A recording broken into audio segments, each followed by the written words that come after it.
What if I told you that the Soviet Union once flew a nuclear reactor inside an airplane, not to power it, not as a weapon, just to see what would happen? This is the story of the Tupolev-95 LAL, the Flying Atomic Laboratory, and it is one of the strangest airplanes ever built.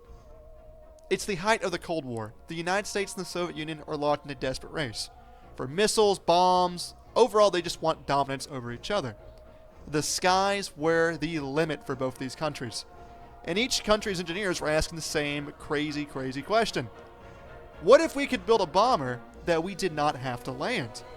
No refueling stops, no range limits, just straight up a nuclear-powered aircraft that could circle the globe indefinitely, ready to strike at a moment's notice. On August 12, 1955, the Council of Ministers of the USSR issued a directive bringing together the Soviet Union's top aviation design bureaus to crack the problem. Leading the charge were these two legendary names, Andrei Tupolev, Vladimir Myashev, with the engine designers were given to Kuznetsov and Ludka. Now, I probably butchered these names, I'm so sorry. But anyways, these guys were brought in to develop the power plants for this aircraft. From the start, they focused on what's called a direct cycle system. Essentially, this is using a nuclear reactor to superheat air that then drives the jet or turboprop engines. They tested this concept across ramjets, jet engines, and turboprops. However, Tupolev is more of the realist of the group here. He basically kind of knew this wasn't going to happen overnight. His bureau estimated it would take around 2 decades to produce a working prototype. He also estimated the first operational nuclear aircraft would not fly until the late 1970s or even the 1980s at the earliest.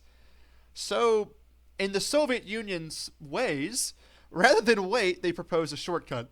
They built a flying test bird right now, stuck a small reactor inside of it, into an existing aircraft, and they started learning. What aircraft did they choose? None other than the incredible Tupolev-95, or what we like to call the Bear.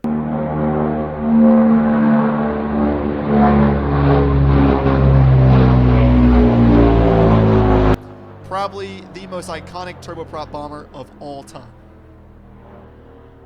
The modified aircraft was designated as the Tupolev-95 LAL.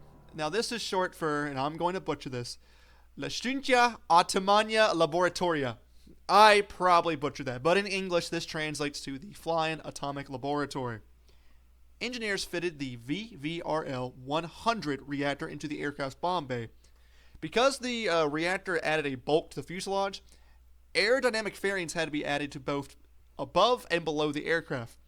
This is why you get this distinctive bulge that you can see in these pictures here. But the base airframe was massive. The length was nearly 46 meters long, and the wingspan was over 50 meters. 4 Kuznetsov NK-12M turboprops, each producing around 15,000 horsepower, driving those iconic 8-bladed contra-rotating propellers that we all know the Tupolev-95 has, made this one of the loudest airplanes ever built. And now, one of these giant airplanes was carrying a reactor. So you combine the craziness in the TU-95, put a reactor in it, and this is what you had. Incredible Soviet engineering. Between 1961 and 1969, the TU-95 LAL completed over about 40 research flights. Here is the thing, however. The reactor wasn't actually powering this airplane. The TU-95 LAL flew in a conventional fuel the entire time. The whole idea was that they would simply study two things. Could the plane safely operate a reactor in flight? And could you adequately shield the crew from its radiation? In fact, most of these 40-plus flights were conducted with the reactor switched off entirely.